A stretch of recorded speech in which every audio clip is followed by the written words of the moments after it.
Well, it is the first day of the month when we would usually be talking about the jobs report, but with the government shutdown, it will not be released today. CBS News business analyst Jill Schlesinger joins us live from New York. Good morning, Jill. Thanks for joining us. Thanks for having me. So we know hundreds of thousands of federal workers have been furloughed or forced to work without pay, but what should these folks do to pay their bills? I mean, this is so hard for these households. It is true that wages will eventually be repaid when the government reopens. But until then, if you've got a savings account, this is indeed an emergency. So go ahead and use that account. You can replenish it when you get your money back. Now, if you don't have savings, you might need to borrow against a home equity line of credit if you have one, maybe from a retirement account to meet your needs.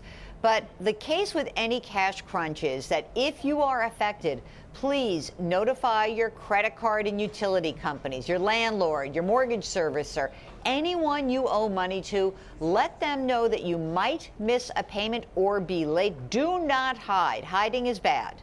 Okay, and then what about big government programs like Social Security, Medicare, and Medicaid? Well, they are still open. They are not impacted by a shutdown. They're separately funded, so you'll receive your Social Security checks.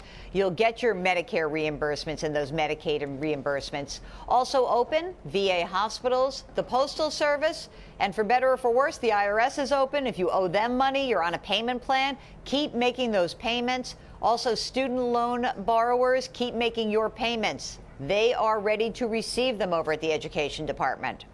So a few weeks ago, we saw the Federal Reserve cut interest rates for the first time this year. But now we have, key inflationary measures like the jobs report not coming out because of the shutdown. So could this impact rates going forward and the Fed's decision going forward?